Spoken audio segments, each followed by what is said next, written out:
Doctor YS Rajasekhar Reddy గారు మనవడు YS Rajareddy పెళ్లి కాబోతుంది. ఈ సందర్భంగా రాజశేఖర్ రెడ్డి గారి సమాధి వద్ద మొదటి ఇన్విటేషన్ కార్డు ఉంచి ఆయన ఆశీస్సులు తీసుకోవడానికి రావడం జరిగింది. కొత్త వధూవరులు రాజశేఖర్ రెడ్డి గారితో పాటు ప్రజలందరి దీవెనలు ఉండాలి, దేవుని దీవెన చేత వీళ్ళిద్దరూ సంతోషంగా ఉండాలని మనస్ఫూర్తిగా మాతో పాటు మీరు కూడా కోరుకోవాలని ప్రార్థన. Thank you very much.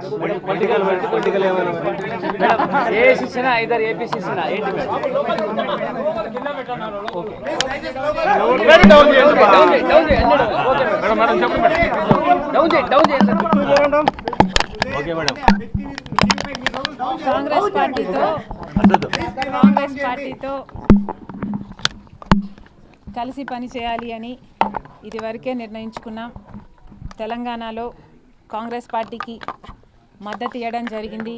కనుకనే కాంగ్రెస్ పార్టీ ఈరోజు అధికారంలోకి వచ్చింది. కేసీఆర్ గారి ప్రజా వ్యతిరేక ప్రభుత్వాన్ని దించడంలో వైఎస్ఆర్ తెలంగాణ పార్టీ చాలా పెద్ద పాత్ర పోషించింది. 31 నియోజకవర్గాలలో కాంగ్రెస్ పార్టీ గెలుపు కేవలం 10,000 మెజారిటీతో గెలిచారు. దానికి కారణం మేము పోటీ చేయకపోవడం. వైఎస్ఆర్ తెలంగాణ పార్టీయే పోటీ చేసునుంటే కాంగ్రెస్ పార్టీకి చాలా ఇబ్బంది అయ్యేది. ఈ కృతజ్ఞత భావం కాంగ్రెస్ పార్టీలో కూడా ఉంది. వైఎస్ఆర్ తెలంగాణ పార్టీకి నేను చేసిన త్యాగానికి కాంగ్రెస్ పార్టీ వాళ్ళు విలువనిచ్చి ఈరోజు నన్ను కాంగ్రెస్ పార్టీలోకి ఆహ్వానించడం జరిగింది. కాంగ్రెస్ పార్టీతో కలిసి పని చేయడానికి నాకు కూడా ఏ అభ్యంతరం లేదు.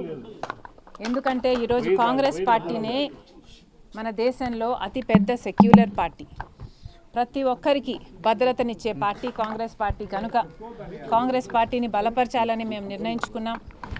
ఈ క్రమంలోనే అతి త్వరలోనే యాక్చువల్లీ రేపే ఢిల్లీకి ప్రయాణమై వెళ్తున్నాం. 1-2 రోజుల్లోనే మీ అన్ని ప్రశ్నలకు సమాధానాలు వస్తాయి.